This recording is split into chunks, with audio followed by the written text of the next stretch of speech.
What are you doing with the things that God has blessed you with? Are you keeping them to yourself, or are you being generous with them for the glory of God? In Matthew chapter 25, Jesus tells a parable about talents. And now, when we read talents in this, it's not talking about like a talent show or something like that. Talents was like a measurement of money. Basically, one talent was something like 20 years worth of a worker's wages. It's a big bunch of money. And in the parable that Jesus tells us, a master calls his servants and he gives them talents. He gives one of them 5 talents, one of them 2 talents, and one of them 1 talent. And he says, hey, take these, I'm going away, you take care of it, I'll be back, I want it back. The one that he gave 5 talents to works hard with it, he invests it, he's careful with it, and he ends up being able to make 5 more talents off of it. He's able to turn what was 5 into 10. And the guy with 2 does pretty much the same thing. He got less, but he turned 2 into another 2. So now he's got 4 talents. But the one with 1 was scared. He didn't want to lose it, and so he buried it. And then whenever the master got back, he dug it back up, and he's like, oh, I got my 1 talent. Well, let's look at what happens when the master comes back. Let's look at verse 20. He who had received the 5 talents came forward to the master, bringing 5 talents more, saying, Master, you delivered to me 5 talents, and here, I've made 5 talents more. And his master said to him, Well done, good and faithful servant. You have been faithful over a little. I will set you over much. Enter into the joy of your master. So this is such a great response by the master. Well done, good and faithful servant. That's what he wanted to hear, right? He had used what he had been given to make more for the master, and then he was rewarded with more. And ultimately, the joy that comes from that, he says, enter into the joy of your master. The master applauds him and sends him into a life of blessing because of it. Now, we go on to the one who got 2. He who had the 2 talents came forward, saying, Master, you delivered to me 2 talents, and here, I made 2 talents more. And his master said to him the same thing, Well done, good and faithful servant. You've been faithful over much, I will set you over much.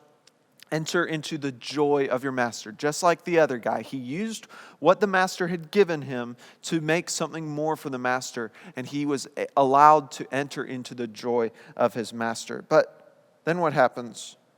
He also, who had received the 1 talent, came forward saying, Master, I knew you to be a hard man, reaping where you did not sow and gathering where you scattered no seed. So I was afraid, and I went and I hid your talent in the ground.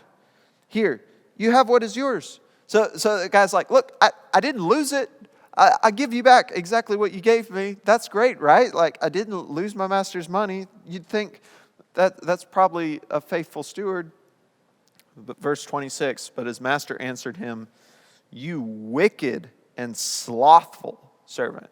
Not good and faithful servant, right? Wicked and slothful servant. You knew that I reap where I have not sown and gather where I scattered no seed. Then you ought to have invested my money with the bankers, and at my coming I should have received what was my own with interest. So take the talent from him and give it to him who has the 10 talents. So he gives back the same amount, and he responds as wicked and slothful servant. And instead of letting him enter into the joy of his master, he casts him out. He takes what he had given him away and he casts him out. This parable should remind us about the fact that God has given each and every one of us, He's entrusted each of us with different amounts of things. Some of us He's entrusted us with much. Some of us He's entrusted us with a little. But whether it be money, whether it be skills and ability, literally talents in our language, whether it be personality or relationships, some He's blessed with much, some He's blessed with little, but His intention in entrusting us with these things is that we would use them for a purpose, that we would take what He has given us and that we would turn it into more for His glory.